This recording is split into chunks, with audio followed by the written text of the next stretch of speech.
this, Marlo.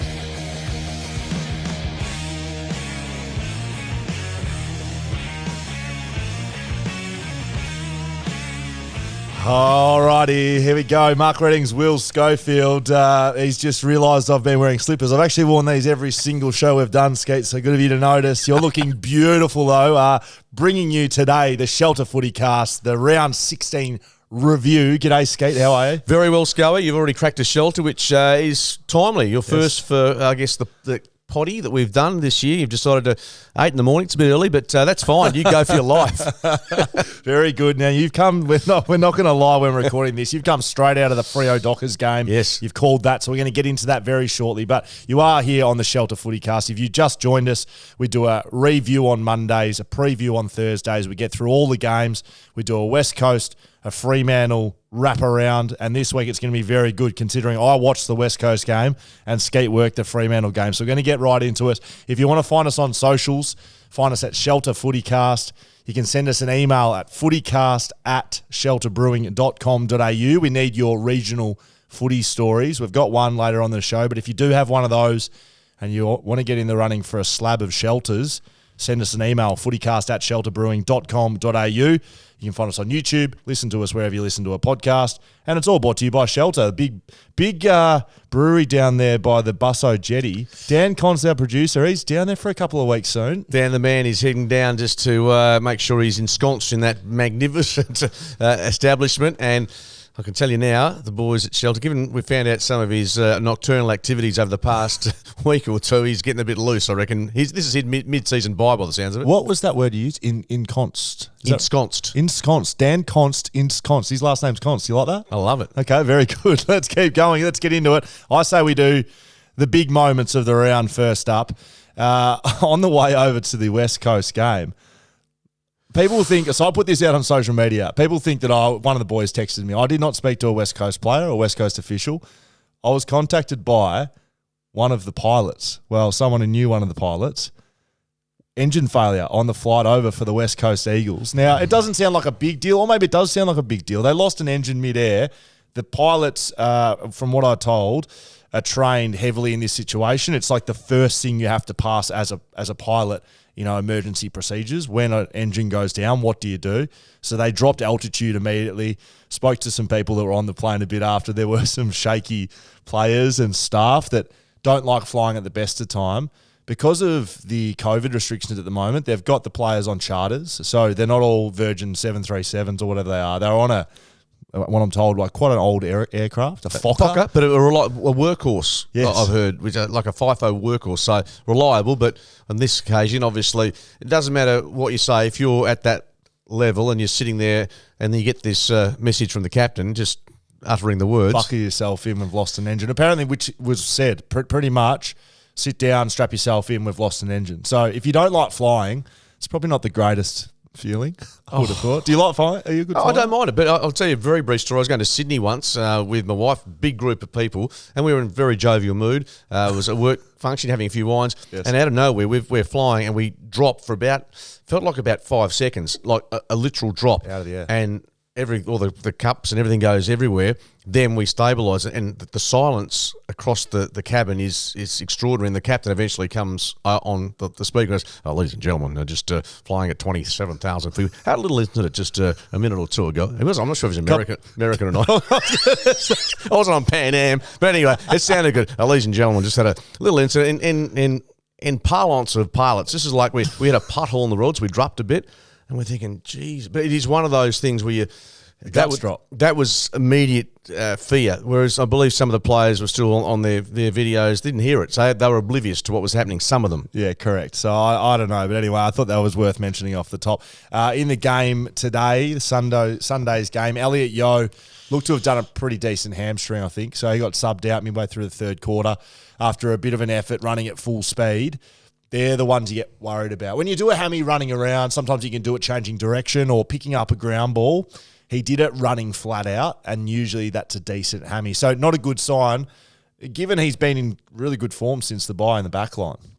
Yeah, it's unfortunate for him, and his body just hasn't been kind to him over the last few years. Now, I don't know if this is something because of his age, the way he's played the game, or just a lack of continuity, but you'd suspect, if it's a decent hamstring, he may not play this year. That's 3 to 4 weeks. It takes you towards the back end. What do you do with him?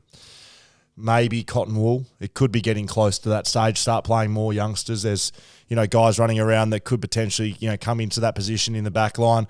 I think Dom Sheed's done for the year. He's got stress fractures in his feet after being in a moon boot for so long. Coming back off a syndesmosis injury, came back and played and looked pretty good when he came and played against Geelong. I think he played his first game. I think they've shut him down for the year. I think he's done and dusted and he needs to get his body right. So fair enough for that. What about just a bit of a random one for a big moment of the round? There hasn't been too much controversial, but we spoke about it on Thursday. Geelong playing North Melbourne. I completely wrote it off as a game you wouldn't want to watch. That was correct. They win by over 100 points, Geelong, and it's an absolute bloodbath. Noble's job at North, is that... By all accounts, it sounds like he won't be there. Now, who they get to replace him, they're reportedly making a play for Adam Simpson, North Melbourne. Right. I can't see why Adam would want to go to a club that's in that position, unless he wants to go back to Melbourne. If he does, then the job would probably be his. So, who would want to go back to? Well, Alistair Clarkson, why would he want to take over a club that is so bereft of talent? And he said he'd only go to a club that'll win a premiership. I think he's modified a bit of that by saying... Because jobs aren't that easy. I mean, there are a few jobs that Clarko could possibly put... Essendon won at the weekend, but there's a couple of clubs, but there's only 18, and at the moment, North Melbourne is a certainty for the most obvious one where they're looking for a coach. But, gee, that's a big task. Yeah, I just think if you're coming in, I think we spoke about it a little bit. If you're coming in, you're a junior coach and you're coming in to take a list. What is there? And then the way they're performing. I saw Kane Corns, who I don't mind a lot of his material, to be honest, came out and said, "Why are you lining up and clapping Mitch Duncan off the field?" So I know you'll potentially challenge this. So 250 games, Mitch Duncan. Don't think he was chaired off, but North Melbourne went and lined up and clapped him off.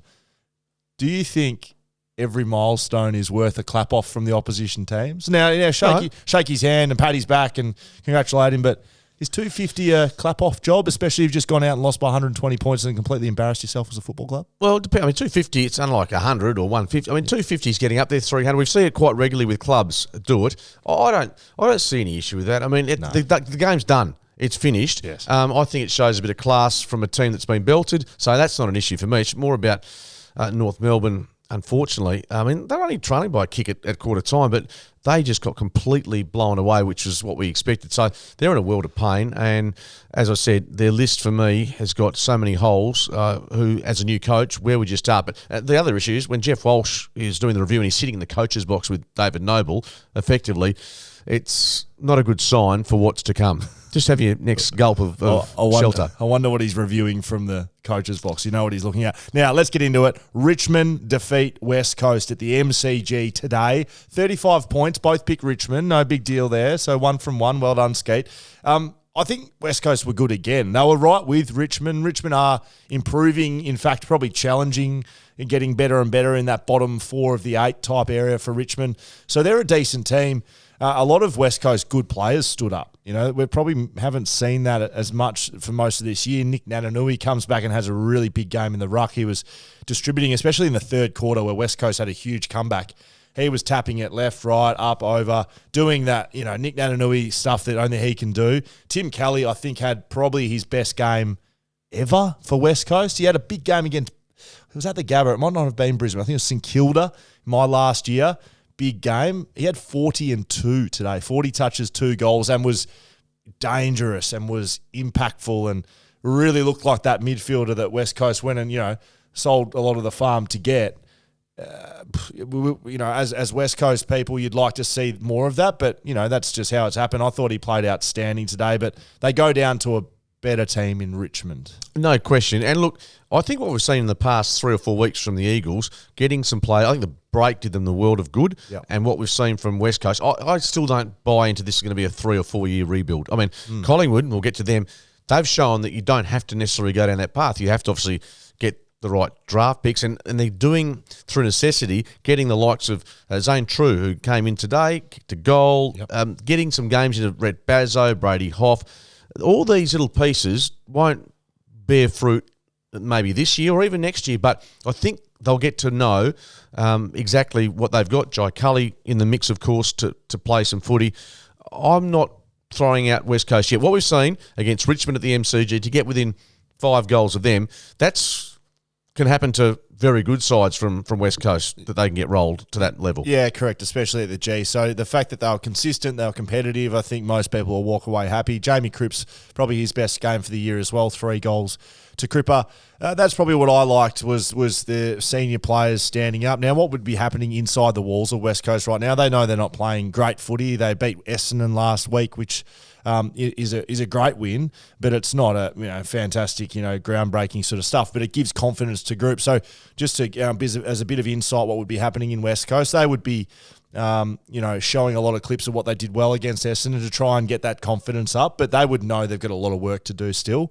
But it's on the senior leaders and the senior players to show the way for these younger guys. Like you guys like Jamie Cripps, Tim Kelly, he's a senior player now. Nick Natanui, clearly a senior player. They need to show the younger guys, this is what you do.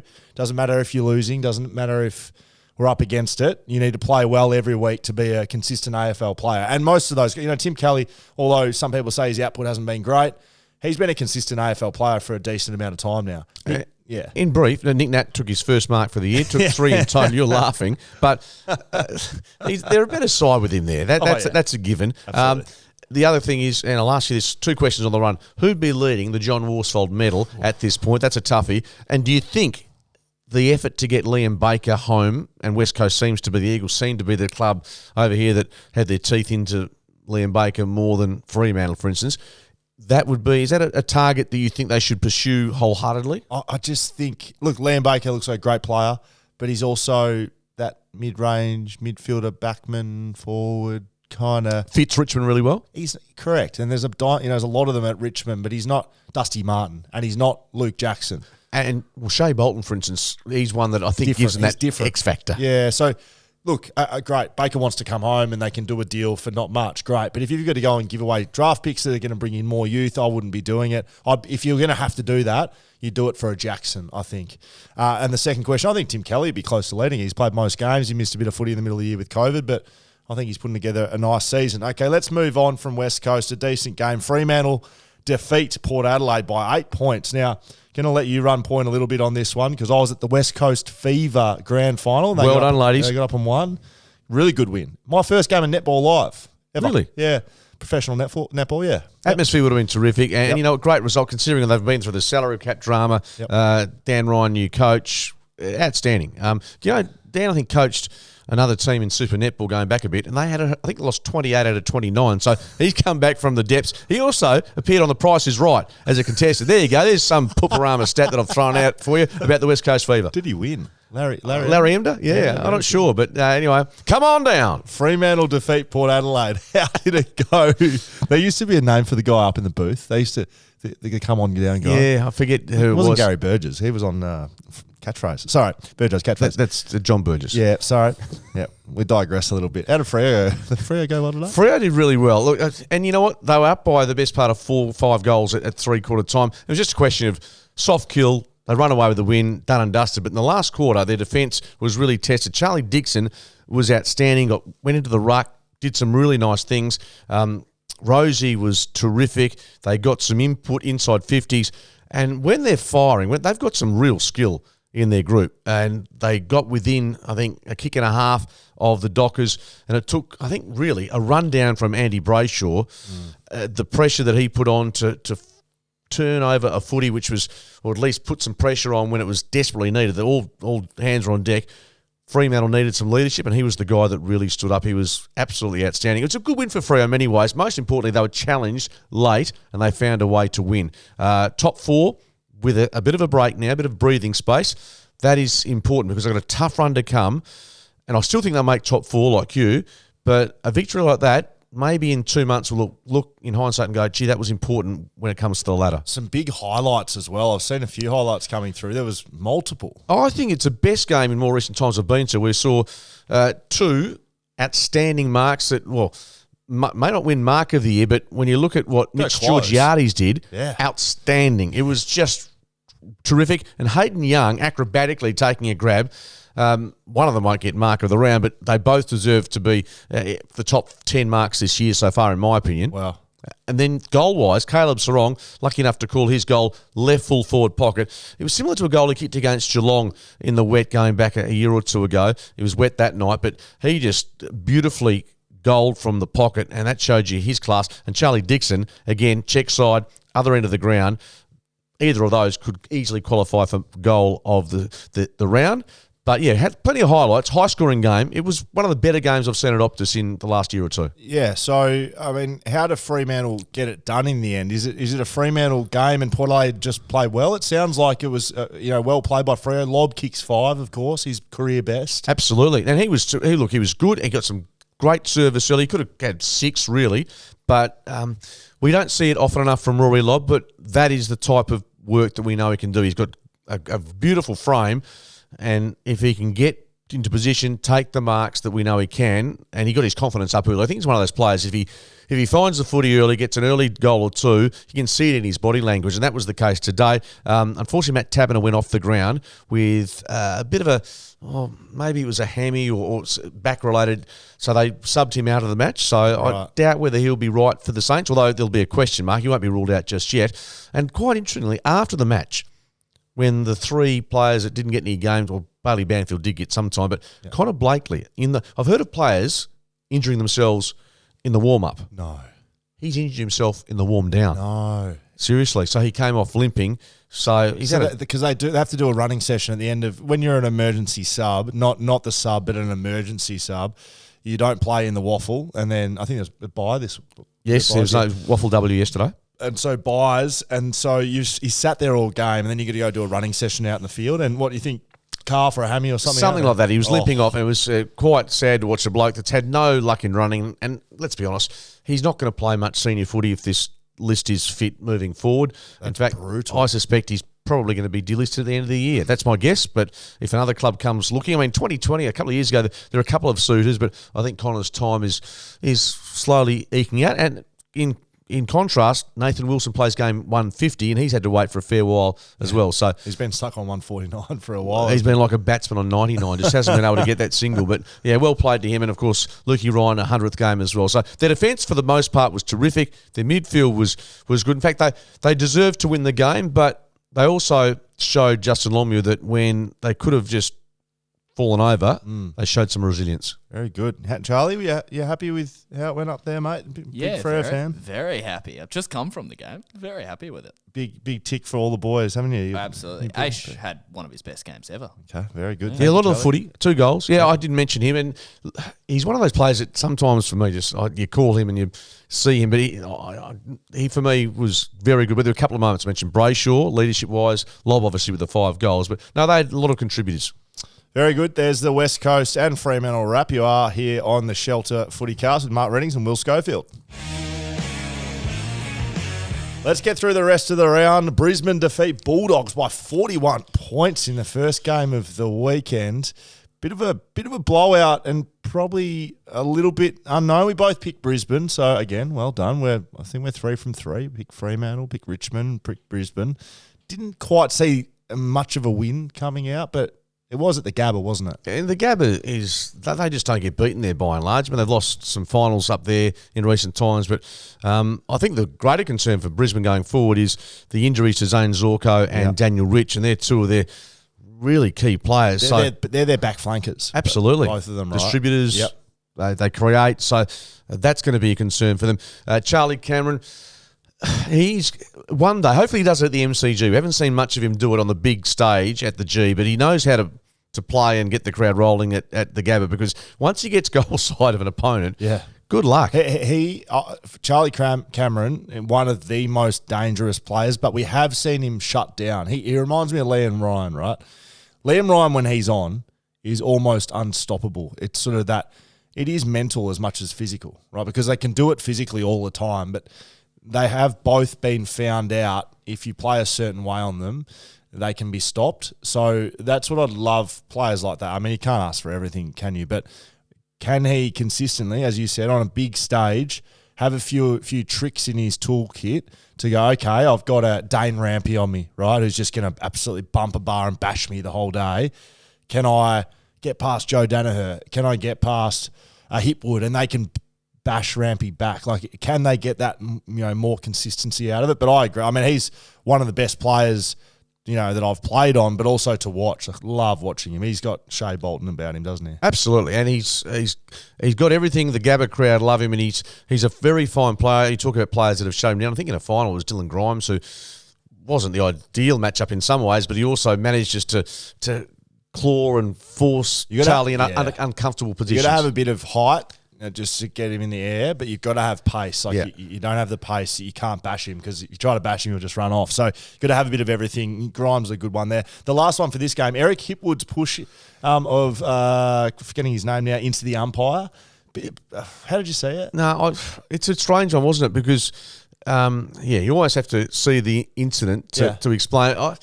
I don't know. Look, there hasn't been anything come out from the match review officer, to my knowledge. No, that he's been sent straight to the tribunal. So the problem with that is, any time a player gets sent straight to the tribunal, I don't ever see them get fined for going when they go to the tribunal. I reckon there was one last year, because it's almost like they can't put it in a category. Like, it's not, all he did was push a player, right? And I know he goes into an umpire, but he hasn't hit anyone high. You can't put it in the usual grading. So I think that's why it's been sent there, rather than the severity of it, because again, I realise pushing a player into an umpire deliberately is a bad thing, but is it on the severe scale? I don't think so. They were running down the fat side of the ground, if you haven't seen it. Basically, Hipwood pushed his opponent straight into an umpire. They clashed. Hipwood kept running, got free in the foreline, kicked a goal out of it. What is it? Conduct unbecoming? Yeah, I don't know. That's so and then how do you prove his intention? Where's his eyes? What's he thinking? If he just comes in and says, "Look, I never saw the umpire," how do you prove that he did? And then what's he done? Like, what's he being fined with? Like, I haven't seen a case go to the tribunal like this one, put it that way. I think he walks away with a reprimand, which means absolutely sweet F all. Very good game, though. I did enjoy it, and Brisbane play well. Now, here we go. St Kilda defeat Carlton by 15 points. Not only did Mark Reddings completely write off the St Kilda Football Club, completely, just absolutely wrote them off, and will never play finals again in the history of their club, but you've picked Carlton as well. I have gone ahead and picked St Kilda, and did I remind you of it on Friday? I'll remind you. I'm calling the footy on radio. I get this text from this imbecile at 8:24 p.m. You pick Carlton, FYI, and the laughing emoji. I mean, it's like grade 3 crap from you, Sco. I mean, yes, you picked them, and congratulations. But if we rewind and look at the game, in essence, this was. I'm not saying they should have won comfortably, but they have butchered the footy in front of goal more than any team, and of course I've tipped them, any team I've seen in recent years. Harry Mackay, now this is a serious question. Charlie Curnow, very inaccurate, but Harry Mackay, there has to be something done with his technique. He's snapping goals from positions where the drop punt, you'd think they've been doing it all year, though. And I reckon they get together. So Curnow does it as well. So they've now thought themselves out of the classic technique of just going back and kicking a straight footy. And I agree with you. I'd take a bit of piss out of you that, you didn't get anywhere near tipping this game right. But you're on the money. Just don't worry. I know I've got mine coming later. But you're right. Just... guys like Jason Dunstall speak about it all the time. He's one of the great all-time goal kickers. The goals have not changed. The ball has not changed in 30 years. If you look back, Tony Lockett, Jason Dunstall, Lance Franklin. Lance Franklin doesn't snap him from 30. He kicks drop punts all over the ground. And Harry Mackay, it was the right forward pocket, and he kicked it out of bounds on the full. He went check side, which is a difficult kick. Yeah. I mean, if you're on the boundary, you get the angles. You've seen, correct. And you've seen them kick them as well. Like, it's not like he doesn't kick them. Like, they can kick them. But I think what actually proves the point is Charlie Curnow, 45 out, no angle. I think he kicked it on the full, kicking a drop punt. So look, they're going to kick the snaps and they're going to miss the snaps. That's how they go. And, I'm sure they're practicing them. But it actually is taking away from their confidence kicking a straight drop punt. And like Charlie Curnow kicked about 3 of them that looked like they came off his shin. Yeah, as a forward, you can't be doing that. It could be costly for Carlton, seriously, because that loss to St Kilda. And look, the Saints were terrific. Got to give it to them. Marvel Stadium. They're one of those teams when they do turn up. Oh yeah, you can always tell. The first 10 minutes, you knew that Carlton were going to be under the pump to try and stay with St Kilda. That being said, the Blues had their moments. unfortunately for St Kilda, the injuries late in the game, Hunter Clark, Dan Butler, the collision, the blood. Clash. It was terrible. They were down on numbers. We know Rowan Marshall went off the ground late in the game. They lost, I think, someone else earlier in the contest as well. Yeah, they had like 9 on the bench, and both the doctors were treating different players. And Dan Butler, who had a huge split and his nose was pissing blood, was treating himself. He had no doctors around. He was rummaging through a medical kit trying to get gauze and shove it up his nose. And no one to treat him. It was Dougal Howard who went off. That's the player, and he was, of course, mining Harry Mackay at some. So Carlton should have been able to capitalise on that. They didn't, but full credit to the Saints. They keep themselves strangely in the conversation, but it was a frustrating night to watch given your text. No doubt. Now we move to another frustrating game. I don't know how this happened. We both watched the Essendon Football Club play against West Coast. What's the matter? No. I backed Sydney 1-39. I'm just and of course they're up by 10, but they're a team that is playing finals theoretically, but their MCG form at times is really strange. It's strange. And full credit to Essendon again. They kept coming. Merritt 3 goals, Stringer 2, right with a couple. The ladder right now, as I look at it, right. So Melbourne on top, 48 points. Then it goes Geelong, Brisbane, Fremantle, 44, a game behind them, and then Carlton, Collingwood, a game behind them, and then there's Richmond, Sydney, St Kilda, all on 36 points between 7th and 9th. Western Bulldogs are 1 away from that 10th position. It's a weird year, and some teams can beat some, and we watch Essendon and St Kilda play the week before, and then they come out and roll teams.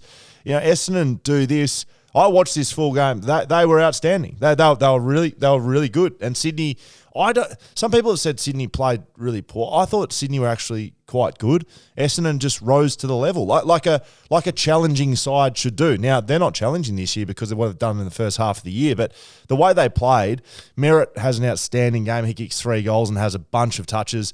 Warner for Sydney was outstanding, like 30 touches, 3 goals.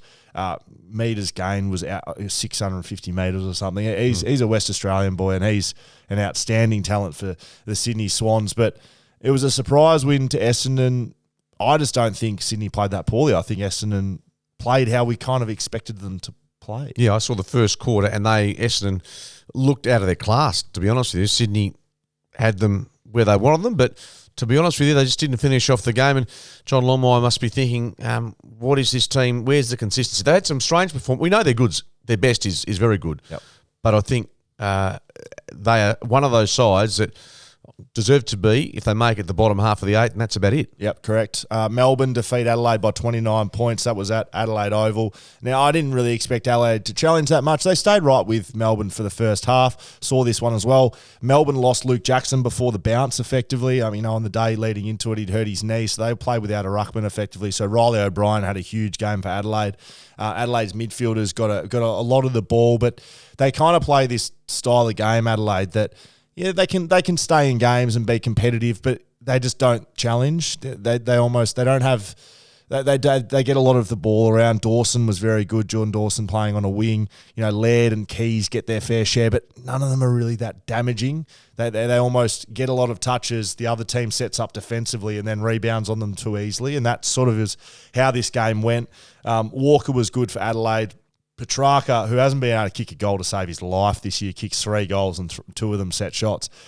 He was interviewed after the game and spoke about he knew all about it. He knew how. I think he kicked 4 goals, 12 coming into this game, and was able to get his kicking boots back on. But really, as an entire spectacle, it was a bit of Melbourne beats Adelaide. But and bigger picture, I think, is that Melbourne, after going through that little funk and the off-field stuff, they just look as if they've gone, as good sides do, go through a little dip in the road in the mid-season, and they've emerged out of it. Of course, they've got Geelong this week, but they are, I think, back in a decent spot with Maxi Gawn on the cusp of returning. Yeah, apparently he's meant to be back this week. So what that is, I've played in good teams. What that is with Melbourne is a motivation element, and you can't go through undefeated. It doesn't matter how good you are. You still need to beat teams. Like every single team, because Melbourne's the best. They still are the best. They always were. They lost 3 games. They were still the best. Everyone knows that. So every team is putting so much more into playing them. So they have to get themselves up every week. Which is tough. Yeah, it's really tough. They lose 3. They have some dramas off the field, but you almost you hear that, you got to lose some to. It's not that, but it doesn't hurt, especially this time of the year. Re-trigger what's going on for Melbourne, and then they go, oh, that's right, we're actually an absolutely unbeatable team when we play well. Which they still are. And the belief is there. And look, if they've put the May Melksham thing behind them, which we presume has been the case, there's so much upside for Melbourne now. And I think it was, inadvertently, maybe the best thing that's happened to them this year. I mean, if they had gone through to around 17 or 18 and had dropped one, but they went through a patch where they might have started questioning themselves. And now they've got, look, Adelaide's not the greatest victory they'll ever secure, but it is one that means that the top four's tight. It's super tight. If they fall in a bit of a hole in the back up, they end up playing away finals, first week of the finals. And we've seen most teams can beat other teams. There's probably about 4 teams that can't beat anyone. Everyone else can probably beat anyone else. Yep. Geelong defeat North Melbourne by, that's right, 112 points. If you listen to the preview on Thursday on the Shelter FootyCast, we did mention that this was not worth watching, and it turns out it wasn't. Mitch Duncan plays his 250th game. He has 30 touches. Geelong do that really well. I reckon they do that better than any club. They go out of their way to make sure the milestone man, and it's because they've been winning games of football, but they make sure that they have a good game. I watch them play pretty carefully. Geelong, old Geelong boy, they go out of their way. Tom Hawkins, when he was playing his 300th, Joel Selwood, same thing. They literally go out of their way to make sure they either get them the ball, let them kick goals, get around them. So that was a highlight. The rest of it was meh. Yeah, but Paddy Dangerfield back in the side, kicks a goal 5 seconds in a heartbeat. Okay. So that is just a reassuring that he's back in the side. What about Aaron Hall? First, highest, quickest, most bizarre early Medi sub in the history of the game, I think. Yeah. With a hammy, which, well, we've talked about doing it in the warm-up, but the worst scenario is when you do it and you start and you already lose a man after a minute or two. So the week before, he set the record AFL metres gained in a game, I believe, and then he probably had that on his mind, had one kick, did his hammy, quickest Medi sub in the history of the game. So, I mean, it's not funny he goes out. He's one of their better players, and They need someone like him. And look, Duncan needs 250 or 30 possessions, but this is the quick question. Hawkins 6, Cameron 4, and that's not unusual for those two. Surely just that alone means that Geelong can win the flag. Yeah. I mean, they have every piece, don't they? I mean, Defensively. I mean, Stewart's out for another 3 weeks, but they've got every base covered, whether they've got the leg speed and they're a bit older. But pound for pound, kilo for kilo, they are certainly a challenger for Melbourne, surely. Yeah, I don't think it's about leg speed or anything like that. It's going to come down to, moments in a big game. Can they stand up? Because they haven't been able to do that. Let's be honest. They haven't been able to do that for the last couple of years, Geelong. Can they stand up when it counts? Because they have every box checked. They do. If their midfield plays well, that forward line is unstoppable against most. And their back line can hold up if their midfield's not going well. So they have everything they need. It's just whether they can do it or not. And they've got the small forwards. And you think of Stengel, the year he's having, Close, Narkle. They've got goal kickers to support the big boys. So, no, Geelong rolling. And as I said, this week, Geelong-Melbourne, must viewing on Thursday night. Yes. That Thursday night game, is it? Oh, boy. Yep. That's very good. I'd strap myself in there. A couple of little shelters on. Maybe we could watch it together, Skate. Who knows? Collingwood defeat Gold Coast by 5. This was the game of the round. Watch this one.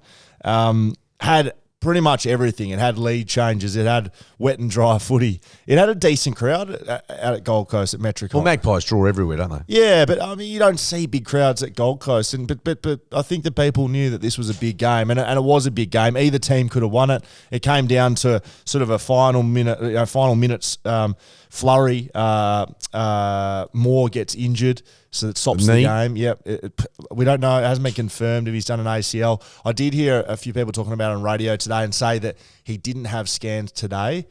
I'll tell you now, that's a bad sign because waiting for the swelling. Yeah, that's correct. With ACLs, that generally doctors know if it's an ACL or not. They got a test. They got the ACL test that they do. They would have done that. And if they do suspect it's an ACL, you need to let the swelling go down to do anything, even scans. So, look, I hope to God I am completely incorrect because he is their best player. Most important player. If he's not their best, he's the most important.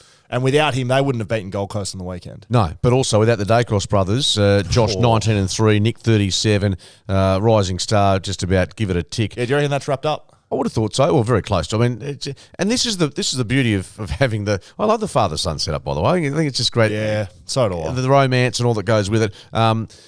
Ginnivan, 3 goals. He's at fine. They've won 6 in a row now. Yep. And looking at their next 4 weeks, they could conceivably go 9 or 10 straight. I mean, I know it sounds strange, but this is a team that is playing. Well, they're the informed side of the comp in many ways, aren't they? Yeah, they are. And again, like no one's picked this whatsoever. But it does show exactly what you say about West Coast. Their list is not a top 4 list. No. Right? But their culture seems like it is. And if you remember, I think it was round 1, Ginnivan was the one rolling around with a GoPro and putting in people's faces, and Kane Corns came out and bagged him and said, if you're not going to back it up, watched him play.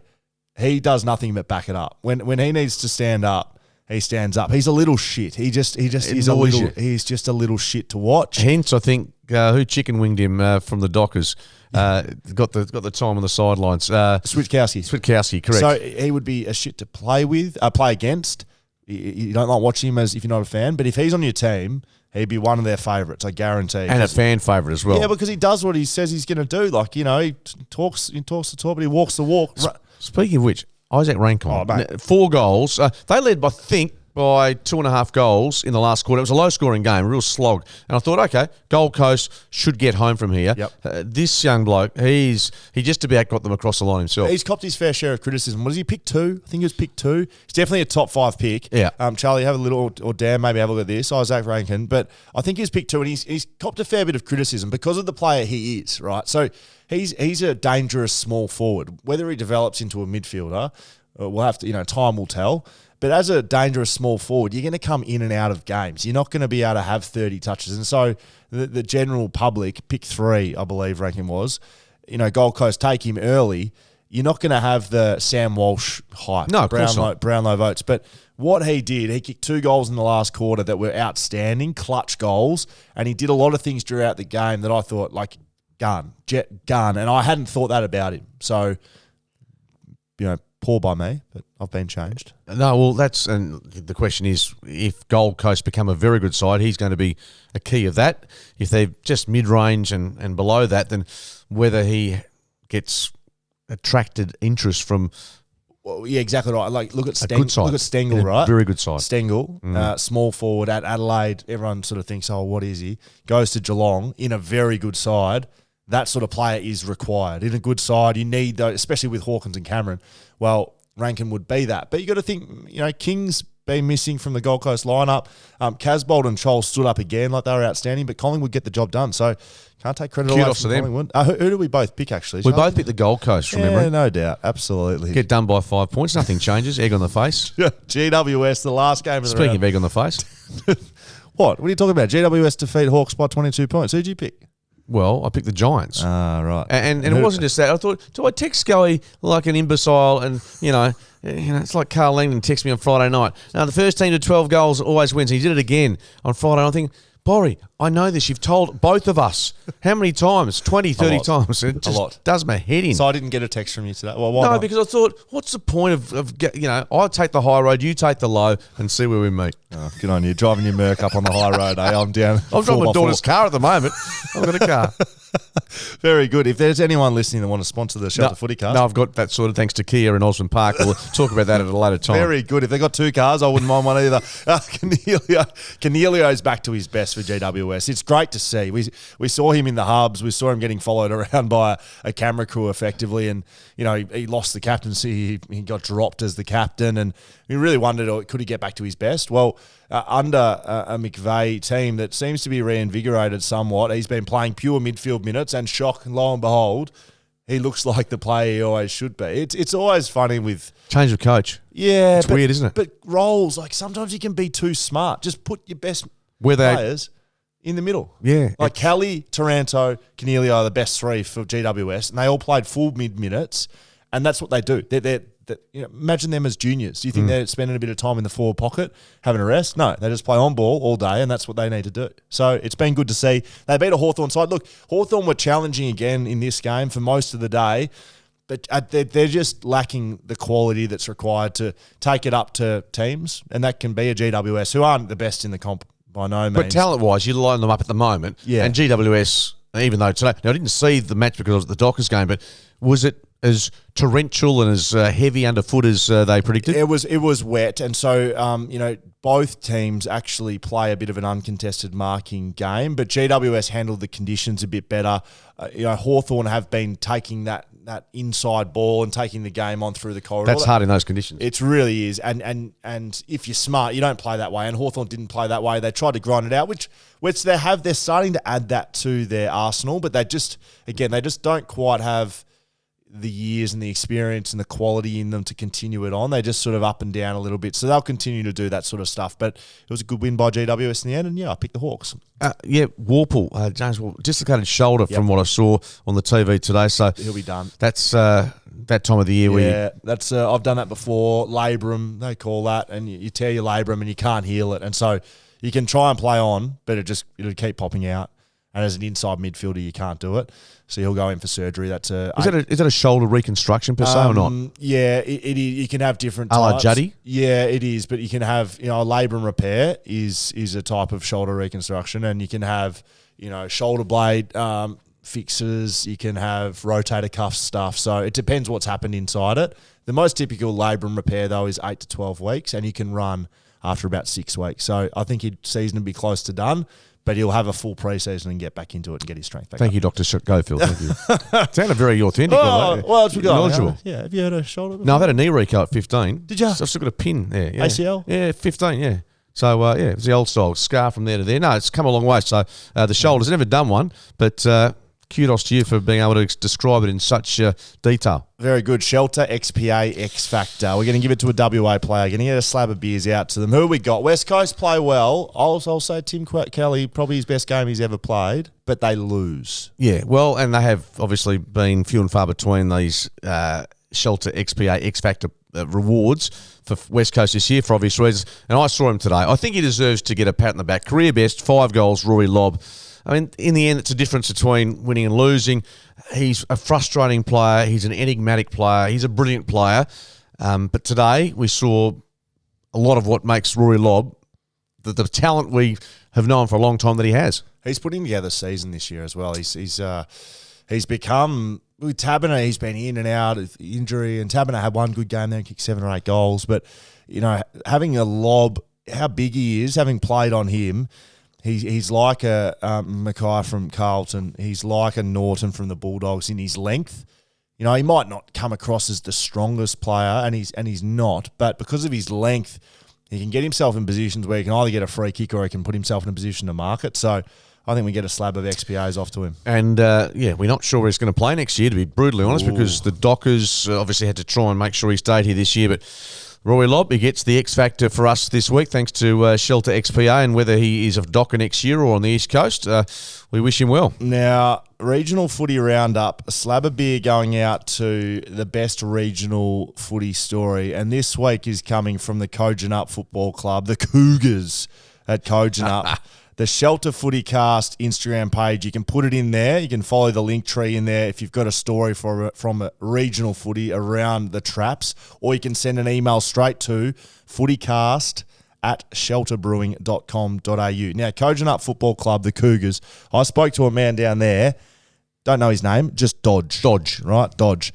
Now, he's in his 60s. Over the last 3 years, COVID-related, they've been COVID. They're in a regional town in Kojonup, so they haven't had the travellers coming in. And a lot of people have moved back to the city in order to get work. They haven't had the numbers. So Dodge, in his 60s, in the last 3 years, have played over 40 games in the seniors. And I watched him train. Watched him out there with Dustin Fletcher.